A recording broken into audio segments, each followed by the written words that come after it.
This is the all-new Porsche 911 GT3 RS, and it's shaping up to be something of a monster. Here are the basic numbers. It's got a 4-litre engine, 493 brake horsepower and 339 pound-foot. 0 to 62 takes 3.3 seconds. Now, compare that with the GT3.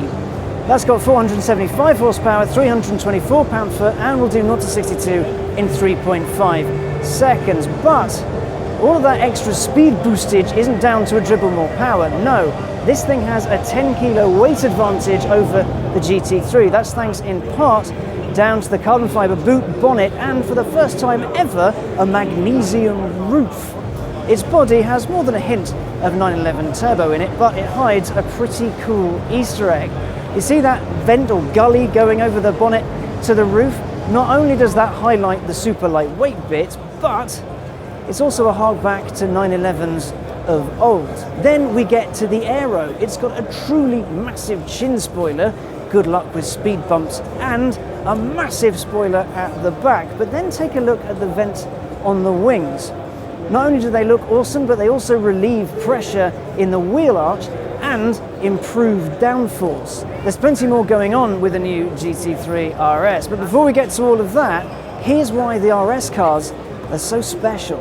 So here we are, another 911 GT3 RS, the most coveted, most mental, most hardcore car in the 911 lineup, and it owes its lineage to a formality from the 70s. The 1973 and 1974 Carrera RSs were made to please the FIA. You see, Porsche wanted to go racing in a new 911-based car, but in order to do so, they needed to make 500 road-going versions of said racer. The Carrera RSs were lighter, harder, faster, just better than the standard 911. They also looked a bit slinkier as well. Over the years, well, they've appreciated rather a lot. Values in the last 10 years have gone up over 650%. So if you sold one, say, 11 years ago, I bet you feel a bit silly.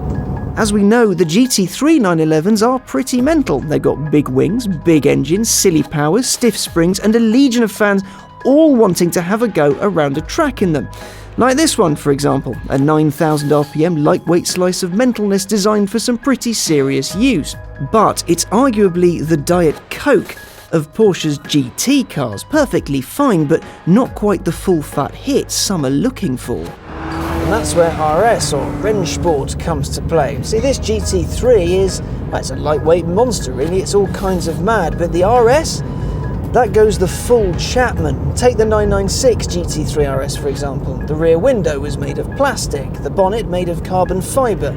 It had carbon ceramic brakes, which at the time was quite a thing for a road car to have those. Then there was more power, harder springs, more extremism. It was mad. The RS cars have always been a highlight of Porsche's many 911 ranges, all the way from the 2.7-litre Carrera RS to the 997 RS 4-litre, a car that some people consider to be the finest of the breed.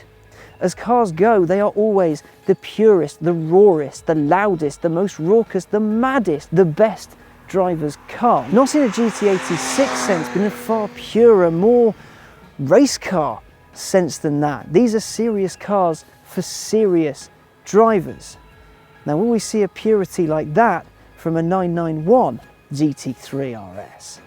Well, yes, I think we will. Porsche has already taken one of these around the ring and scored a very impressive 7 minutes 20. That's 5 seconds off the GT3 and 9 off of the Carrera GT supercar. Impressive stuff.